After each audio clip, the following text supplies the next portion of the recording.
Temple de Crotone dans le sud de l'Italie, année inconnue, un couloir en pierre, une salle circulaire sans fenêtre, une corde de bronze suspendue au plafond et en dessous, un carnet sans signature, ni date, ni propriétaire.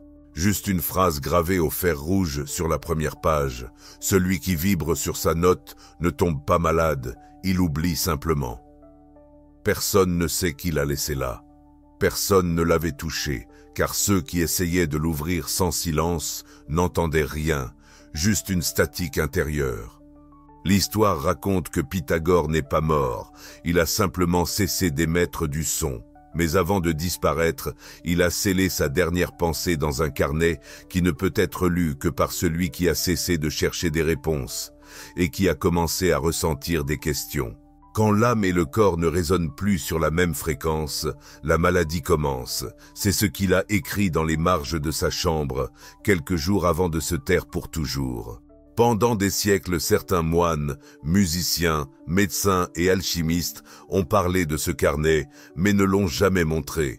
Ils disaient qu'on ne peut pas enseigner ce qui ne peut que se vibrer. Jusqu'à aujourd'hui.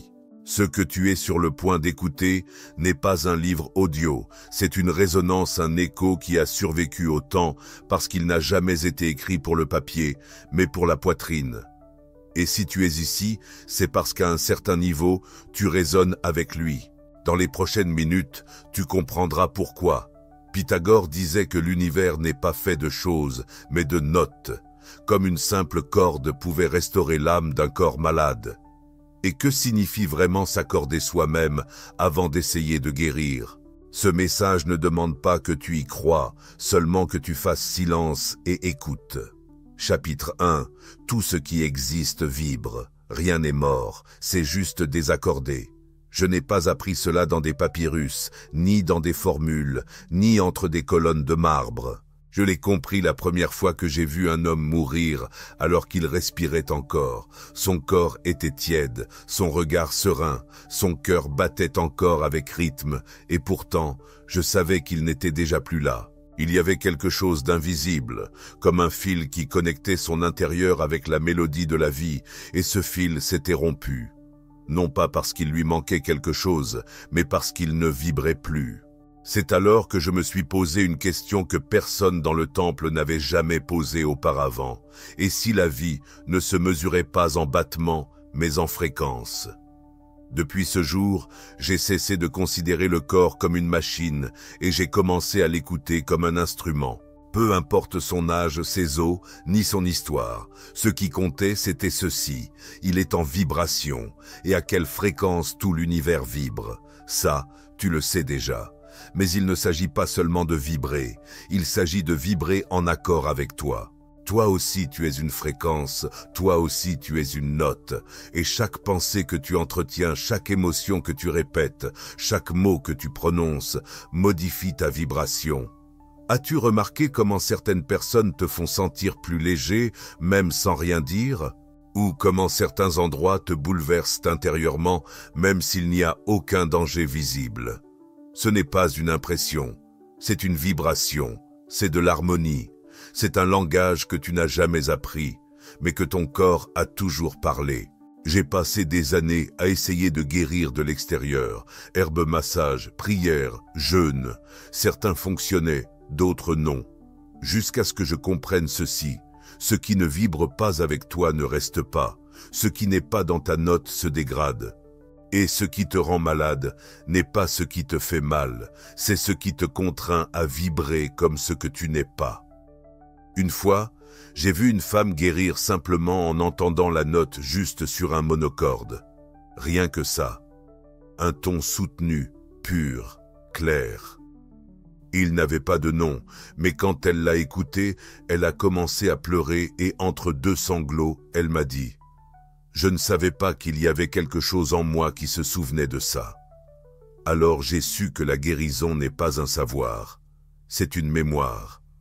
Tout ce qui existe vibre, et tout ce qui vibre peut retrouver son état originel s'il se souvient comment, non pas avec des mots ni des techniques, mais avec une présence qui ne juge pas, qui ne force pas, qui résonne simplement.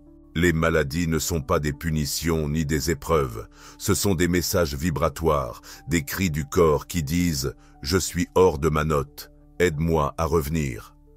Si cela te touche, c'est parce que quelque chose en toi commence déjà à s'harmoniser. Et ne te méprends pas.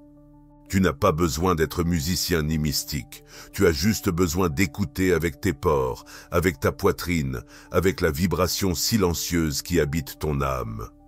Chapitre 2. Le corps est une lyre désaccordée.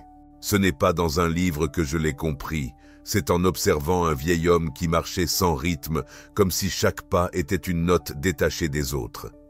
Son dos, grave, ses bras, silencieux, son regard, porté vers une autre mélodie. Il n'avait ni blessure ni fièvre, mais il était malade parce que son corps ne chantait plus, pas comme un tout, mais comme des parties qui ne savaient plus s'écouter entre elles. Je l'ai vu très clairement cet après-midi-là. Le corps ne tombe pas malade par hasard. Il commence à souffrir quand il oublie de se souvenir de lui-même, comme une lyre sacrée qui, négligée, finit par jouer de façon déformée, sans que personne ne s'en aperçoive au début. Chaque partie du corps a sa propre tonalité. Le cœur bat à un rythme, les poumons respirent par intervalles et le foie vibre en cadence. Tu n'as pas besoin de mesurer cela, tu peux le ressentir. T'est-il déjà arrivé de ressentir une émotion et soudain de sentir ton ventre se contracter ou qu'une inquiétude te taraude au point que, sans t'en rendre compte, ta nuque se raidisse? Ce n'est pas un hasard. C'est une vibration intérieure qui désaccorde un instrument parfait. La médecine appelle cela un symptôme. Moi j'appelle cela une dissonance, car quand une seule corde perd son ton, tout l'instrument cesse de sonner comme il le devrait. Et le pire, ce n'est pas seulement que ça sonne faux. Le pire, c'est que l'instrument en vient à oublier sa mélodie originelle. Pendant des années, j'ai cru qu'il fallait réparer le corps comme un forgeron, en appuyant ici, en forçant là, en déplaçant, en corrigeant, en imposant, jusqu'à ce que la vérité me saute aux yeux. Le corps n'a pas besoin d'être forcé, il a besoin d'être accordé. Et accorder un instrument, ce n'est pas le briser, c'est d'abord l'écouter. Une fois, une élève est venue au temple avec de l'insomnie. Aucune herbe ne la calmait, aucune technique ne l'aidait. Je lui ai demandé de s'allonger sur la pierre et j'ai posé le monocorde sur sa poitrine, une note tenue, rien de plus.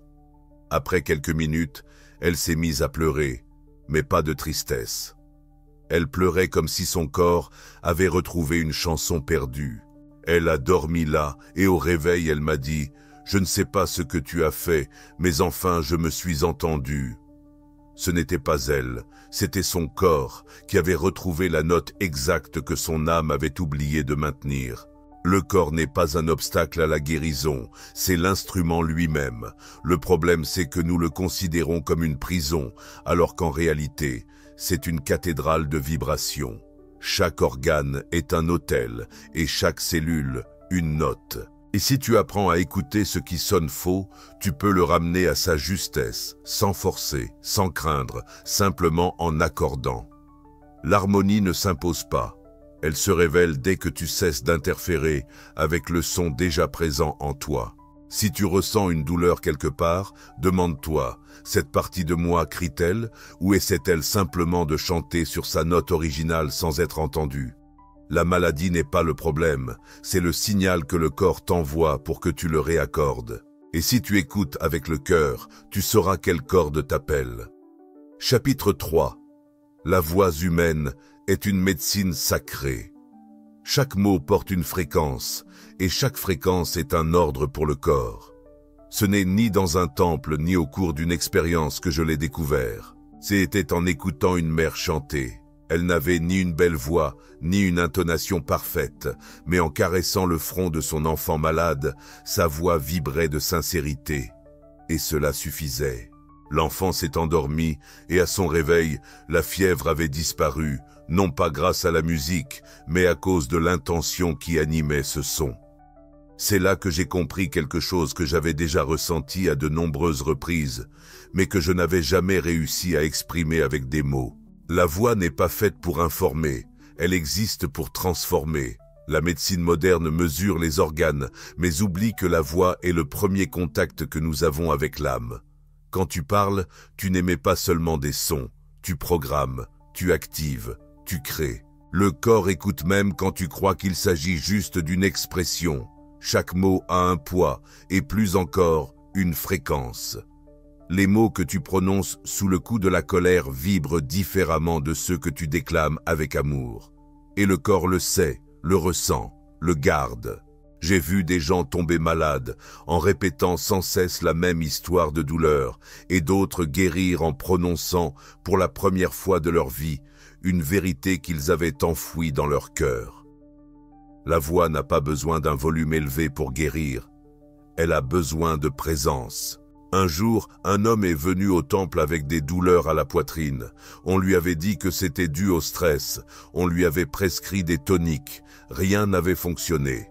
Je lui ai demandé de dire à haute voix une seule phrase qu'il n'avait jamais osé prononcer. Au début, il balbutiait. Sa gorge tremblait. Mais finalement, il l'a dite. Et sa poitrine s'est détendue comme une corde enfin relâchée. Ce n'étaient pas les mots en eux-mêmes. C'était la vibration émotionnelle qui s'est libérée avec eux. Depuis, j'ai dit à mes disciples, n'utilisez pas la voix pour expliquer, servez-vous-en pour harmoniser. Parlez seulement lorsque vos mots peuvent accorder ce qui était en désaccord, et taisez-vous si votre silence résonne davantage que votre ego. Le mot vide rend malade, le mot vivant guérit.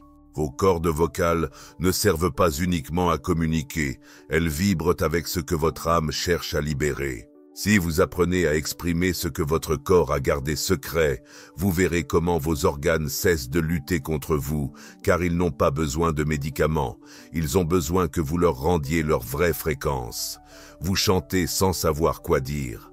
Vous criez, vous vous retenez depuis des années. Chuchotez si vous apprenez à ressentir, mais faites-le depuis l'âme, pas par habitude. La voix n'appartient pas seulement à toi, elle provient de l'énergie qui t'habite. Et si tu l'utilises avec authenticité, elle sera le remède le plus pur que tu aies jamais prononcé. Chapitre 4. Il n'y a pas de guérison sans silence. Le silence n'est pas l'absence de son, c'est la fréquence du divin. J'ai enseigné bien des choses. J'ai parlé de notes, de tonalités, de vibrations, mais ce qui a été le plus difficile à transmettre, c'est ceci.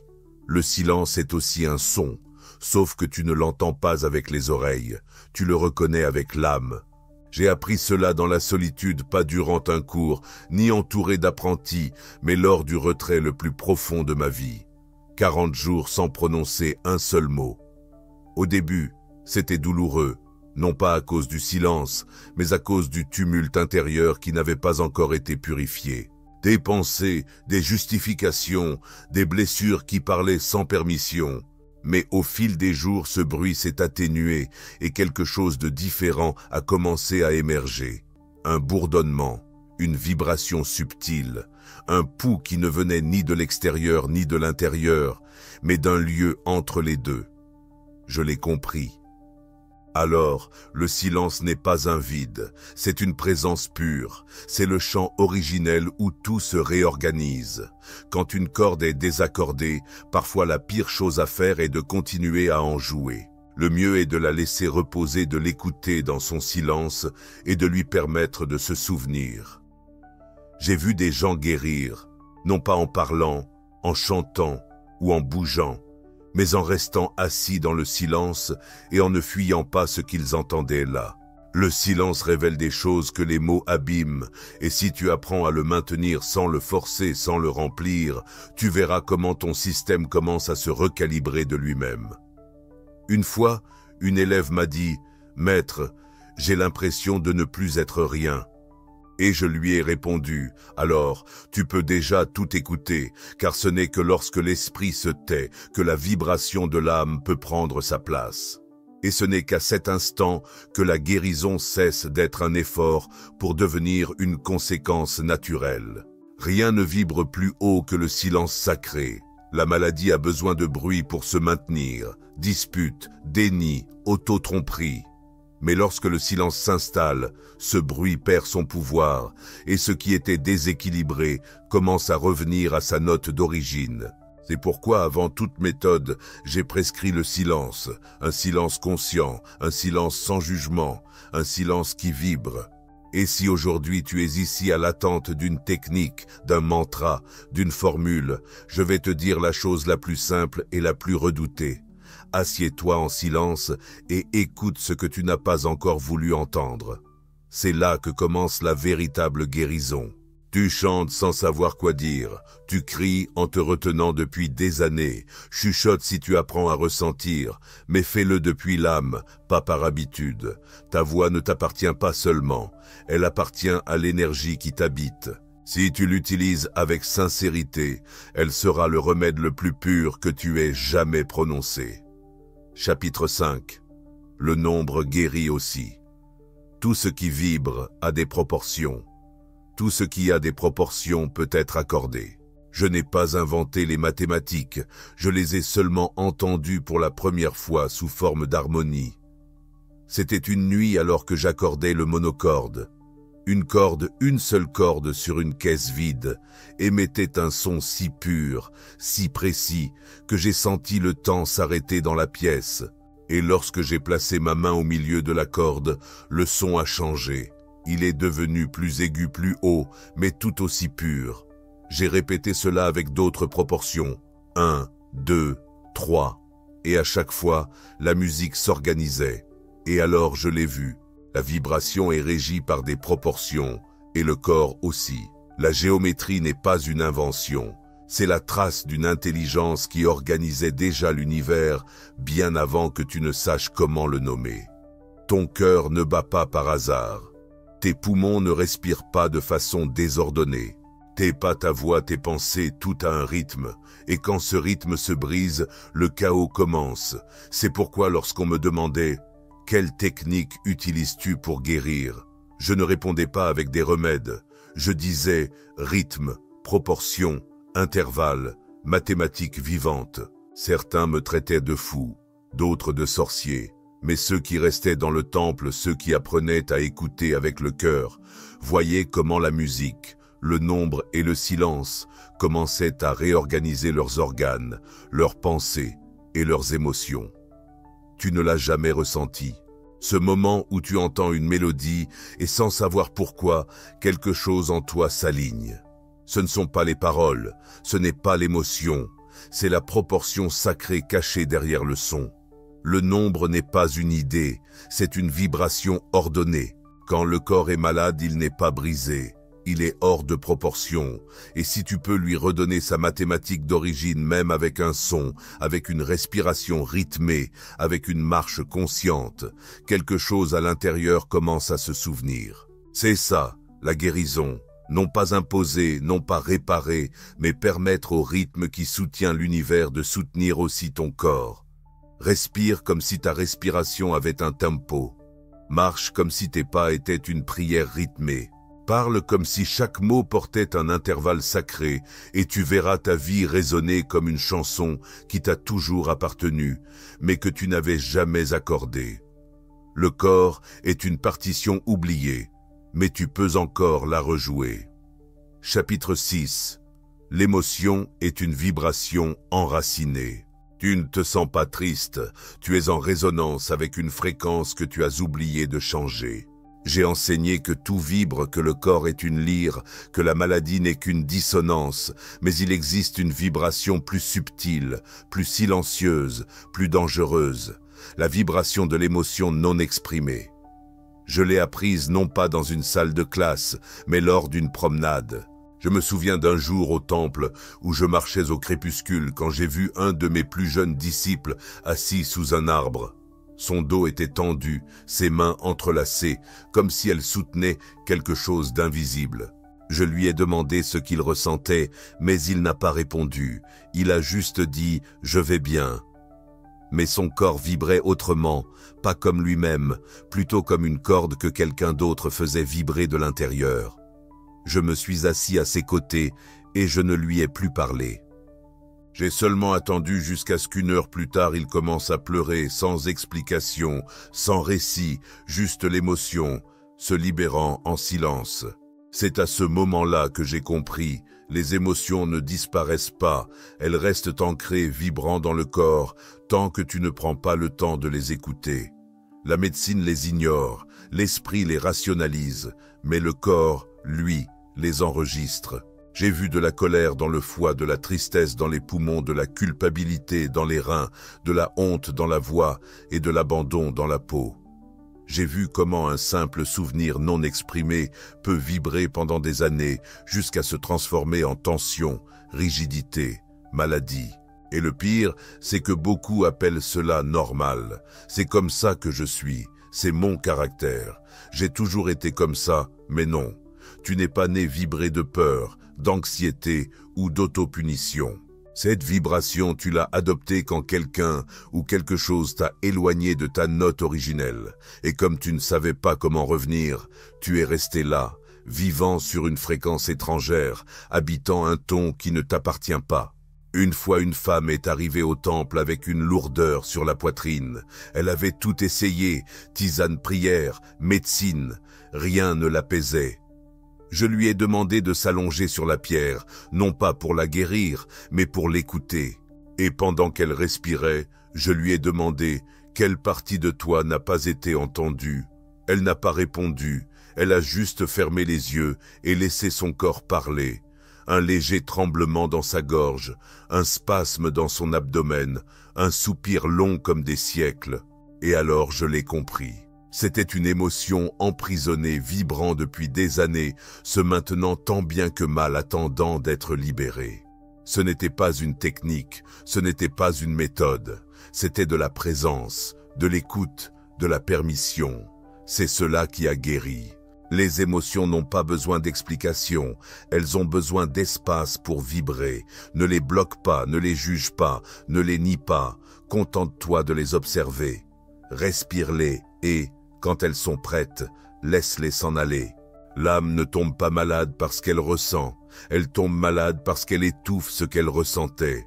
Aujourd'hui, si ton corps te fait mal, demande-lui « Qu'est-ce que je porte encore alors que ça ne m'appartient plus ? Est-ce ma peur ? Est-ce ma tristesse ? Ou est-ce juste une vieille vibration que je continue à répéter par habitude ?»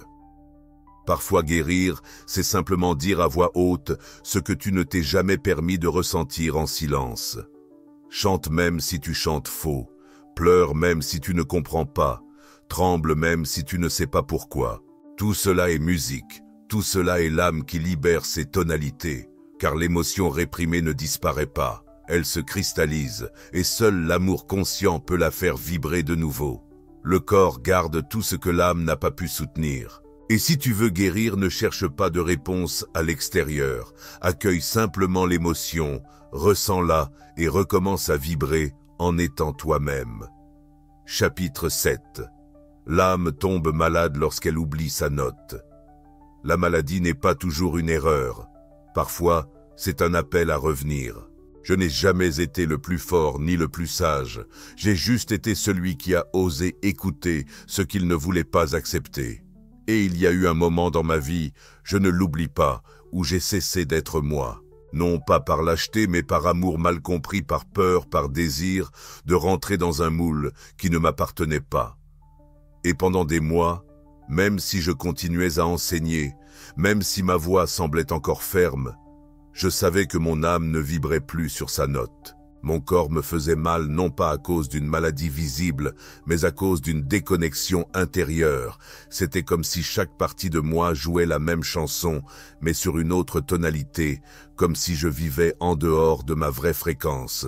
Et alors je l'ai vu, rien n'est plus épuisant que de faire semblant d'une vibration qui n'est pas la tienne. Rien ne fait plus de mal que d'oublier ta propre note. À partir de ce moment-là, j'ai commencé à observer les autres avec un regard neuf. J'ai vu des hommes forts qui ne pleuraient jamais, mais qui avaient des douleurs chroniques dans la poitrine. J'ai vu des femmes douces qui disaient toujours oui, mais qui ne pouvaient pas dormir sans avoir la mâchoire serrée. J'ai vu des jeunes qui s'adaptaient à tout, mais qui marchaient comme si leur âme pesait plus que leur corps. J'ai compris que la plupart des gens ne tombent pas malades à cause de ce qu'il leur manque, mais plutôt à cause de ce qu'ils n'acceptent pas d'eux-mêmes. L'âme a une tonalité, et lorsque cette tonalité ne peut pas s'exprimer, elle se transforme en douleur, en anxiété, en fatigue inexpliquée. Elle se traduit par maladie. J'ai entendu beaucoup de gens dire « Je ne sais pas pourquoi je me sens ainsi », et ma réponse est toujours la même. Parce que cela fait longtemps que tu ne vibres plus à l'unisson avec toi-même. Tu joues une note empruntée, une note héritée ou que tu t'es imposée pour survivre. Mais à quel prix? Parfois le prix pour s'intégrer est d'arrêter de raisonner avec soi-même, et quand cela arrive, l'âme finit par cogner contre les murs du corps pour que tu reviennes. Un jour, un vieux sage est venu au temple. Toute sa vie, il avait été respecté, père-chef, leader, mais il m'a regardé dans les yeux et a dit « Maître, je ne sais pas qui je suis quand je ne fais pas semblant. » C'était la phrase la plus sincère que j'ai entendue cette année-là. Alors je lui ai demandé de cesser de parler, d'agir, d'enseigner. Pendant 21 jours, je l'ai fait marcher seul en silence, avec une seule question. Quelle partie de moi attend de vibrer librement, sans peur? Et le 22e jour, je l'ai vu sourire comme un enfant. Il n'a rien dit, il a simplement commencé à fredonner une mélodie sans nom. Son corps ne tremblait plus, son énergie était revenue. La véritable guérison ne survient pas lorsque tu trouves un remède, elle se produit lorsque tu te souviens de qui tu es. Tu n'as pas besoin de changer ton essence, tu dois seulement enlever le brouhaha qui t'a forcé à la masquer, car ce n'est que lorsque tu vibres en accord avec toi-même que le corps cesse de résister et que tout commence à couler, comme une note enfin jouée avec sincérité. Et si la douleur que tu ressens ne vient pas d'une faiblesse, mais du fait que tu ne vis pas ta note la plus pure, ne te juge pas d'avoir oublié. Nous le faisons tous, la vie nous éloigne.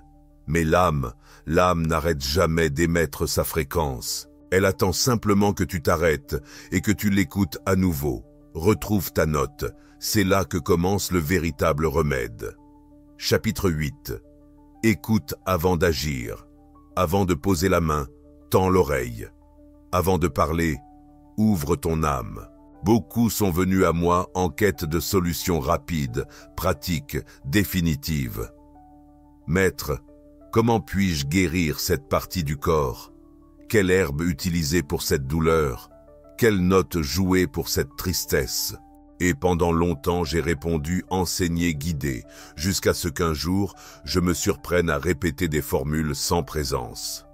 Alors je me suis arrêté, car j'ai compris qu'avant toute technique, il y a quelque chose de plus sacré, plus délicat, plus oublié, l'écoute. Je ne parle pas d'entendre avec les oreilles, je parle de cet art qui n'est enseigné ni dans les temples ni dans les écoles, écouter avec l'âme ouverte. Un jour, un jeune homme est venu avec une douleur intense dans le dos. J'avais préparé une séquence de tons, une combinaison de sons que j'utilisais dans des cas similaires, mais avant de commencer, quelque chose m'a dit « Attends, ne fais rien pour l'instant, écoute d'abord ».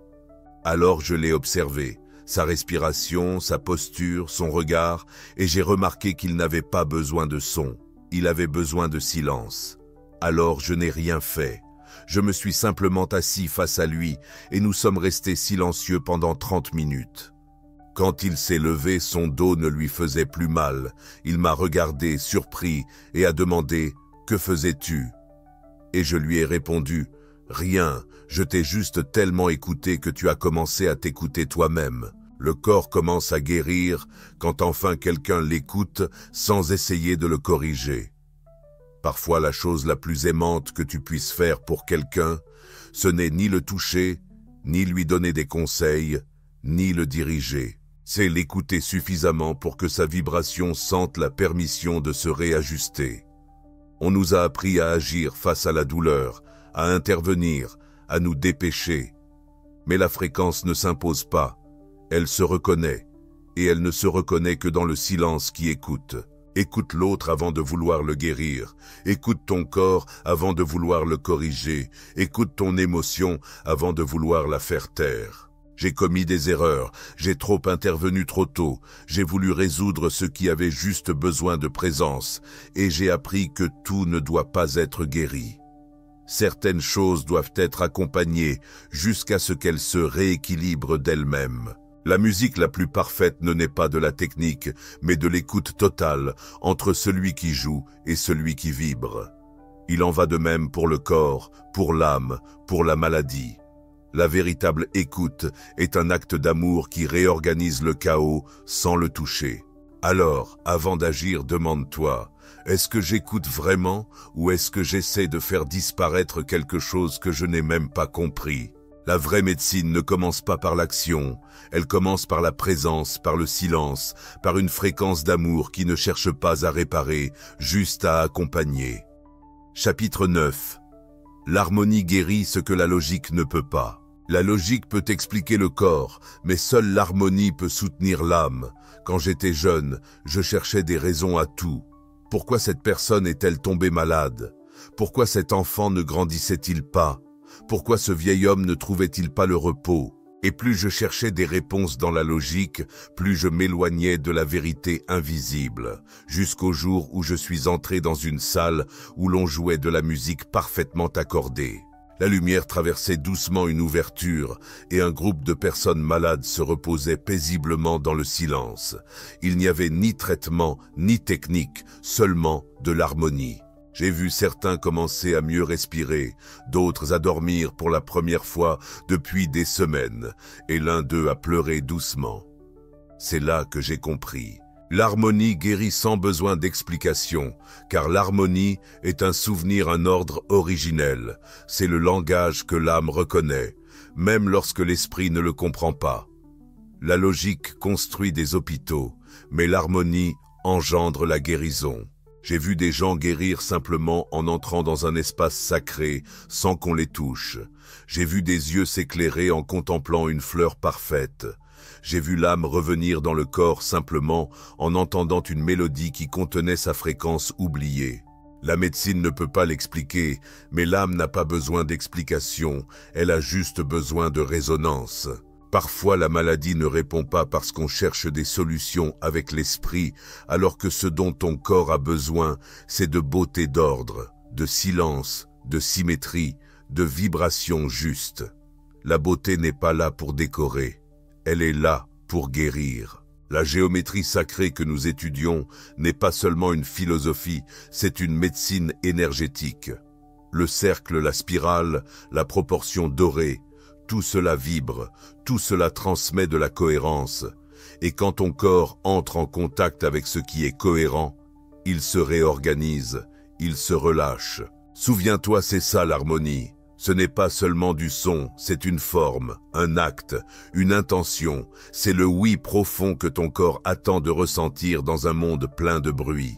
Une fois, une personne malade qui n'avait pas parlé depuis des semaines s'est simplement assise devant un bol d'eau où tombait une goutte toutes les 10 secondes.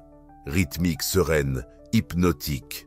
Et, après un long silence, il a dit « Je ne savais pas combien j'avais besoin d'entendre cela ».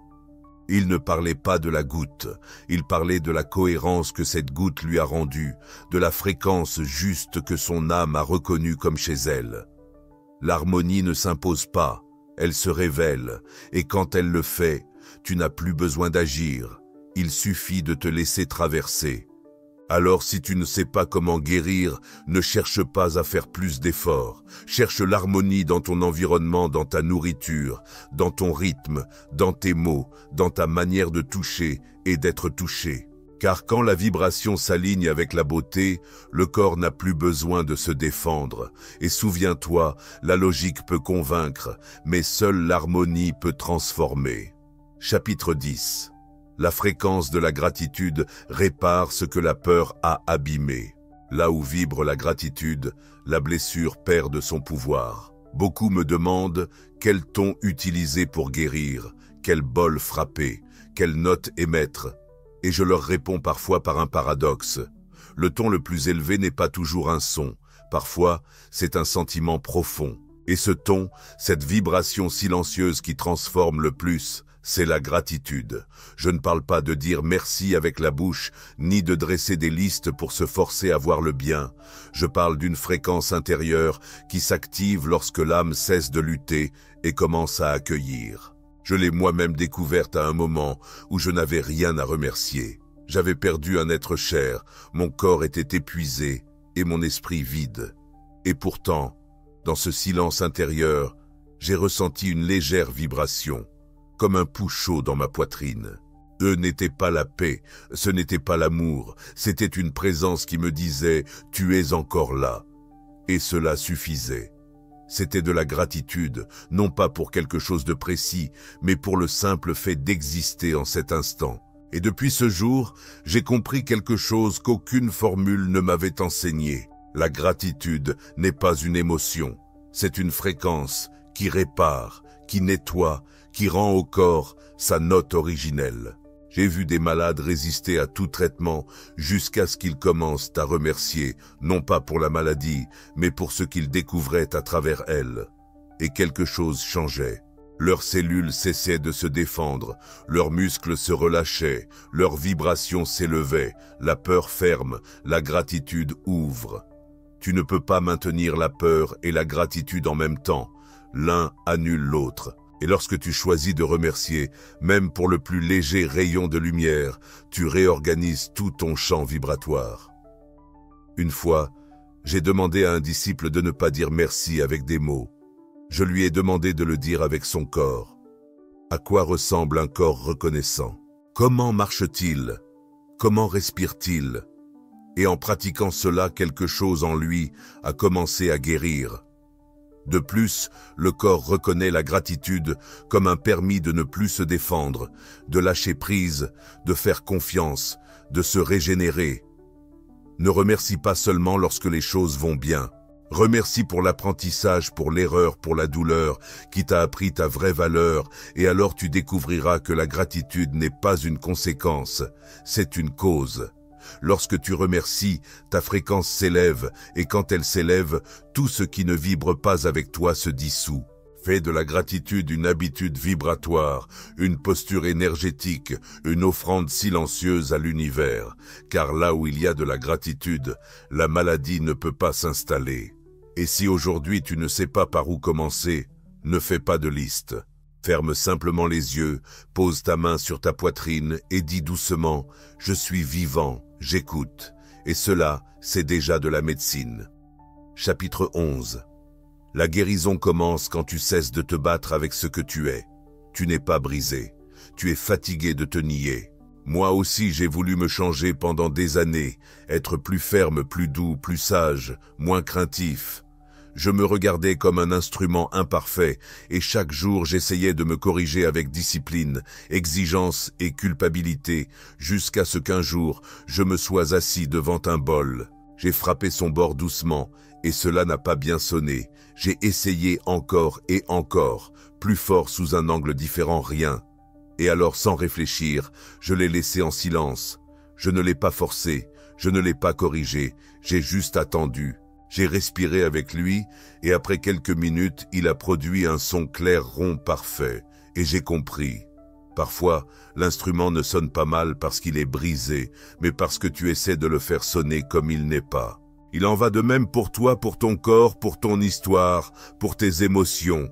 Tu te bats avec ce que tu ressens, avec ce que tu penses, avec ce que tu n'as pas encore réussi à être. Et cette guerre intérieure crée plus de bruit, plus de tension, plus de maladie que n'importe quelle vibration extérieure. Personne ne guérit depuis le rejet. Tout commence par la réconciliation. J'ai vu des personnes en lutte constante avec leur passé, avec leur corps, avec leur sensibilité, et ce combat silencieux finit par épuiser le système nerveux, la voix, le dos, les rêves. Tu n'es pas faible parce que tu es sensible. Tu n'es pas blessé de ne pas t'intégrer. Tu n'es pas perdu d'avoir besoin de silence. Tu es vivant, et la vie est une vibration en mouvement, pas une ligne droite. Une fois, un disciple m'a dit « Maître, je ne veux plus être comme je suis ». Et je lui ai répondu « Alors tu ne guériras jamais, car le corps ne relâche la douleur que lorsqu'il sent qu'il ne sera pas attaqué à nouveau. » Ta guérison ne dépend pas de devenir une autre personne, elle dépend de revenir à toi sans condition. Comment te parles-tu quand tu échoues? Comment respires-tu quand tu te regardes dans le miroir? Quel son produis-tu quand tu es seul? Cela aussi vibre. Cela crée aussi un champ énergétique. Et si ce champ est rempli de jugement, tout à l'intérieur se tend.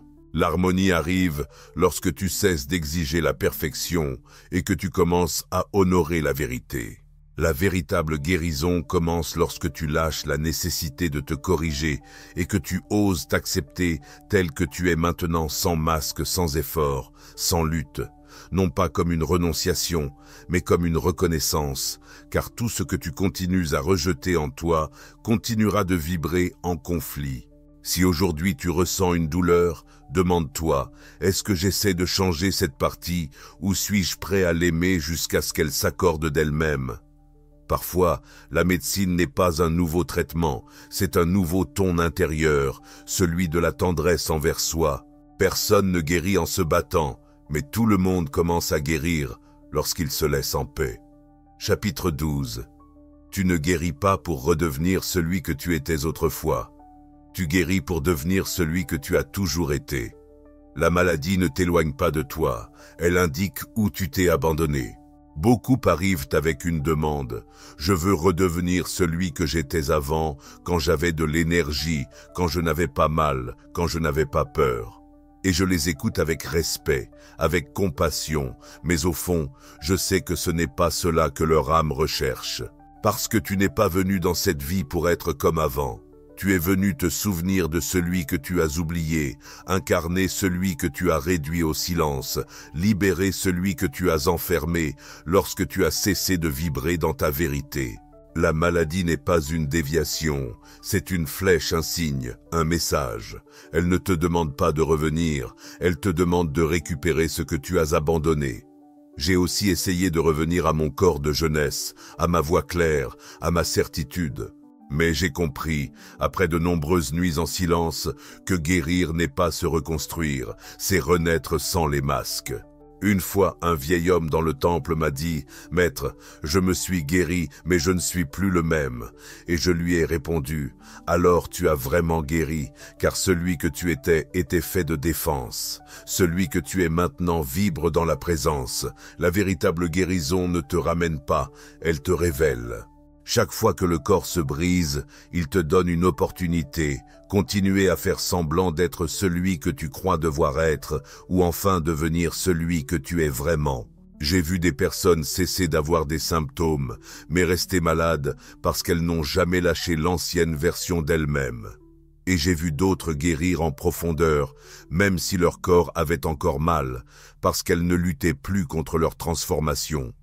Tu n'es pas ton diagnostic, tu n'es pas ton histoire, tu n'es pas tes jours brisés.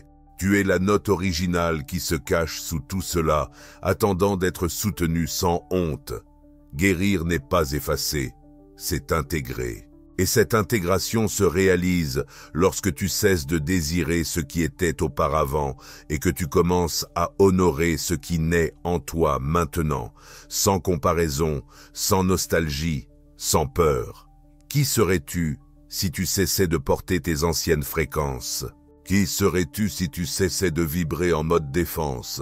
C'est ta médecine, parce que l'âme ne cherche pas à répéter, elle cherche à se révéler, à s'étendre, à se souvenir.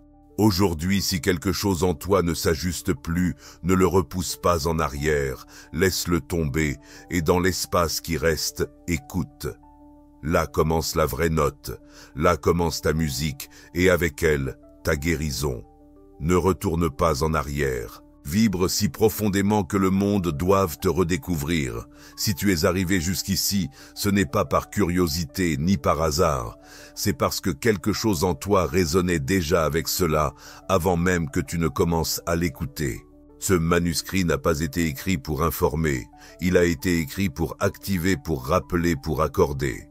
Beaucoup liront ces mots sans rien ressentir, mais d'autres entendront une note qui ne vient ni du livre, ni de ma voix, ni du passé. Ils l'entendront en eux et sauront qu'elle a toujours été là. Il n'y a pas de technique finale, pas de conclusion, parce que la guérison ne s'achève pas, elle se perpétue.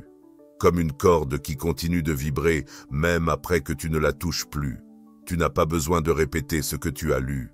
Tu as juste besoin de vivre dans la fréquence qui te ramène à toi. Embrasse le silence, honore ta voix, avance avec rythme, respire comme celui qui accorde son âme à chaque inspiration. Et quand tu ressens de la douleur, ne la corrige pas. Écoute-la, embrasse-la, vibre avec elle jusqu'à ce qu'elle t'apprenne ce qu'elle est venue t'enseigner. Il n'y a pas de maladie qui survive à l'amour vibrant de vérité. Merci de rester. Merci de ressentir. Merci de te souvenir. Ce qui vient maintenant n'est pas écrit ici. Il est inscrit en toi.